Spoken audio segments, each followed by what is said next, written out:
Hi, this is DeFore, and this is the case study of a good teacher turns bad.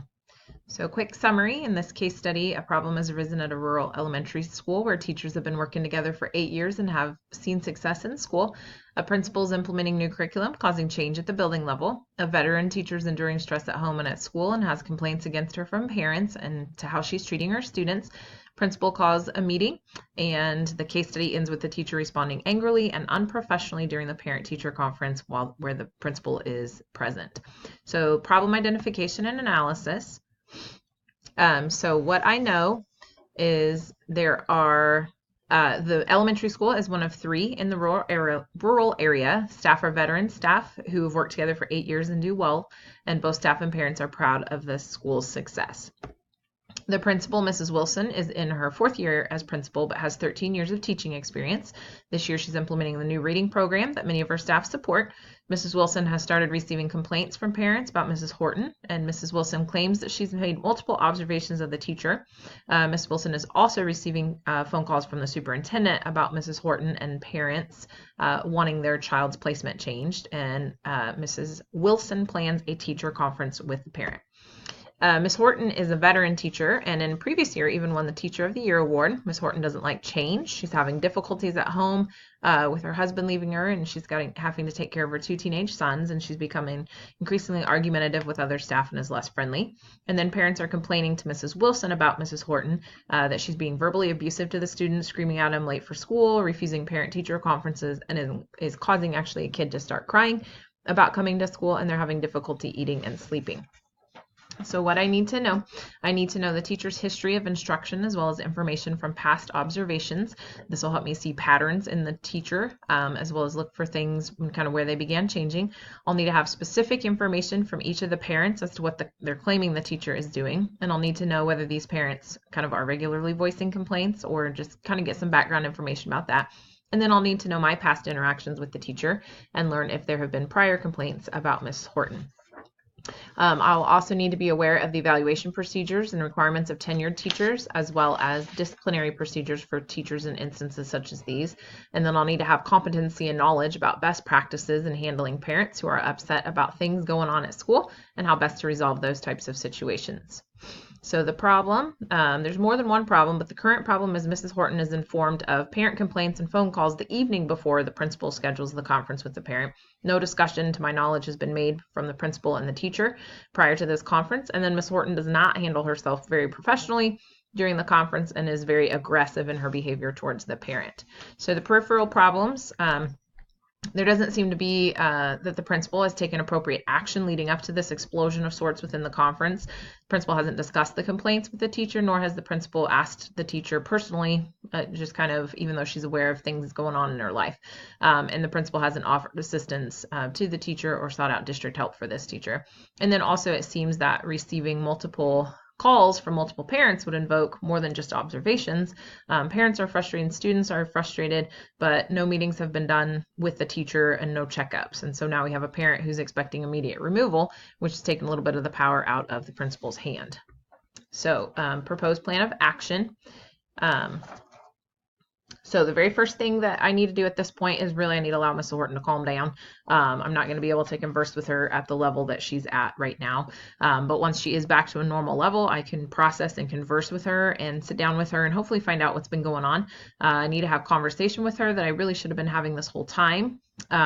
Just kind of learning about the stresses in her life and just kind of what's going on and just asking what I can do to help. And potentially in asking that, she would feel more free to kind of share that. I then need to address and inform Mrs. Horton of the numerous complaints that I've been receiving, gather information from her about these complaints to get her perspective on what's going on. And I'm hoping to gain more insight into this situation, which will help me better maneuver through this situation that's kind of blown up in my face. So the next step, depending on my district's protocol, it's possible I'll need to suspend Mrs. Horton for a day or two while I investigate further, or put her on a plan of assistance, just because I've personally witnessed unprofessional, aggressive, and inappropriate behavior to a parent. So this unfortunately gives a little bit of validity to the claims that have been made. If I'm not able to suspend her, I think I would need to make plans to get another person in that room for the next couple of days, possibly a para, just to have further accountability as to the safety of the children, as well as protection of the teacher. And then the following day, I'm going to have to do some fact finding, pull students of the parents who I've received complaints from to gain their perspective into the complaints and just to gather more data. And then I'm going to I'll also call Mr. Stafford's daughter in to get her perspective. And then I need to get some advice from mentors or supervisors, so if necessary, to just kind of help me in resolving this issue using best practices. So I'm also going to call Mr. Stafford to hear from him. I'll need to apologize for the situation the previous day and just inform him of appropriate information regarding the fact-finding process and to let him know about kind of the next steps. May also inquire just for his daughter's sake, encouraging him maybe to have her visit the counselor just to kind of allow her to express and share some of her worries and anxieties and just kind of see if there's other things that are going on and just for her to get some coping skills as well. So analysis and issues resolved and promoting the success of all students. So first I need to look at what is best for students, and the students of my school, they need to feel safe when they're there. They need to know that there are adults they can trust and confide in when there's an issue. So in this, staff may need to have lessons that can be presented to children so that the kids can be informed of who to talk to when something is bothering them. And the school needs to have lots of adults involved in the lives of all the students so that there's at least one adult at the school that the child can trust. And so I'm going to have to provide training for this for the adults so they know how to present the lessons as well as to make and build relationships with the students is going to be important as well. And then in this instance, it'll be very important for me to do a fair evaluation of the situation and listening to the students, parents, and teachers. I'll be more able to gather accurate information that allow me to help resolve the situation instead of simply taking the kid out and calling it good. It'll be important for me to address issues, especially in the future as they come, instead of waiting for the situation to become volatile like this one. In seeking resolution to this issue and in moving forward, there have to be open lines of communication. I feel that at some point, Mrs. Horton didn't feel she could trust anyone. Potentially, she was overwhelmed with all the things that were happening and she just couldn't handle it. So it's important for staff to feel safe in sharing their struggles.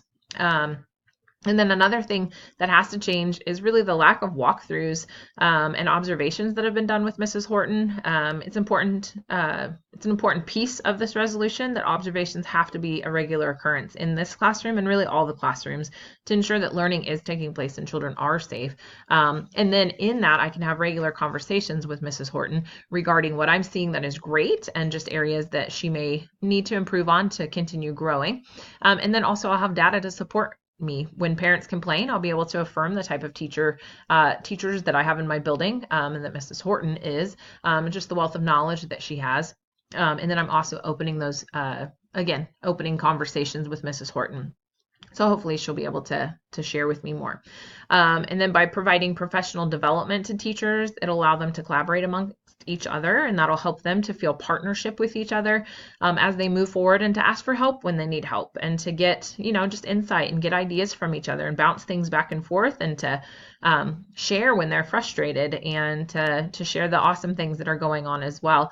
And just it'll help them to be happier and to not feel the full responsibility and sharing that. And I don't think Mrs. Horton maybe had that to begin with. So debriefing the problem, so going through what I was thinking. So the first thought I had was one of processing about whether the situation could have been prevented. I think that the principal addressed the issues. Had she addressed the issues when they came up, instead of letting it all fester, that a lot of this could have really been avoided. The other question is, what's the truth? Students have their truth, parents have their truth, and the teacher has her truth, and the truth is somewhere in the middle. And so I've got to do the fact-finding process or else I won't be able to find out kind of what the actual truth is. And then I'm also thinking about student safety. School is supposed to be a safe environment for them, and I need to figure out a way to get that back for them. And then finally, I'm obviously processing the best way to address this situation. Things that I'm feeling. I think this situation is a good example of how a leader could feel very anxious, knowing that parents are breathing down their neck. You've got a teacher that's having issues, and it's your job. You got to do it. I have concern for my kids, the students involved, but I also have concern for Mrs. Horton. Things have taken a turn for the worse, and I want to get her the help she needs while also getting the class back to kind of where it should be and having a successful year. And then I'm also hopeful, seeing some of the errors that have been made in not handling this problem sooner. I am now forced to handle this problem, and I'm hopeful that in my fact-finding process, I can get to the bottom of this. I can provide the support that is needed to my teachers, provide closure and security for my parents, and in all this, just provide a good learning environment. Things that I'm valuing in this instance, I'm valuing student safety as my priority. Following that, I'm valuing my teachers. They need support. Changes that were going on in Miss Horton's life are making it tough for her to be, the previously strong teacher that she was. And she needs support. She needs it emotionally and academically. I'm also valuing my parents. Parents want what's best for their children. They trust the schools to provide that for them. And they also want assurance that this trust isn't going to be violated. And at this point it has. And so they need that assurance again. So any remaining issues, more than likely, Miss Horton's going to have to be placed on a plan of assistance. But the benefit of this plan is that I'm going to be in her room more often, and I'm going to be having data, and we're going to be having more conversations where I can support her as a teacher to help her students with this curriculum, as well as kind of force conversation of where things need to improve at. Mrs. Wilson should at this point see the importance of making regular observations within all classrooms, honestly, just to kind of be aware of where the support is needed and what the teachers are struggling with. So this is going to be an ongoing occurrence, and it's going to benefit everybody in the building and also open up lines of communication. And then because of Miss Horton's harsh comments during the conference, a decision is going to have to be made as to whether I do move Mr. Stafford's daughter. Hopefully, we can work around this and allow her to stay in the room, because that can open up a whole new thing of problems. Okay, and then reflection to the standard. So promoting academic success. In order to create an environment of academic success, students have to feel safe. One area that was weak for this case study was the inability of the students to share their struggles with anyone. So again, lessons getting created where it can be shared with the students so they do have people who they can trust. Another area is to encourage academic success is in getting Mrs. Horton the assistance that she needs, possibly involving an official plan of assistance so that she can continue growing in her teaching. And then finally, Mrs. Wilson, she needs to be faithful in her observations of teachers, and she needs to have conferences with them to allow the open dialogue, to get insight as to where PD needs to happen to help her teachers grow. Promoting personal well-being and looking first at the student. Mr. Stafford's daughter, she may have other issues going on and she may need to seek that counselor's help. So offering that's a good start to help her be more successful. And then also looking at human resources, what it has to offer teachers, for Mrs. Horton. And then finally, time needs to be given to all teachers so they can collaborate together, sharing what works and what doesn't work. And then finally, enhancing instructional capacity. Staff development, it needs to occur. With this new reading program, it should have been going on the whole time, and just gives teachers the support that they need. By partnering up staff with grade level partners, they can collaboratively create plans, converse about best practices, and help with problems they're having. Kids are naughty sometimes, and so sometimes you need ideas on how best to handle yourself and how best to calm down and all the things that go into being a teacher. And then most importantly, again, it comes back to the principal. The principal's got to be in those classrooms observing, gathering data, discussing on a more regular basis the information with her staff that she's seeing, individually as well as whole group. She needs to be having conferences with them. She needs to be working on growth plans that'll guide them and grow their teaching. And also areas of growth that she's seeing and needing to happen within that building and within each classroom. So those are all the things that go into this case study. I'm sure I'm missing some, but I think I hit a lot of the good ones. Thanks.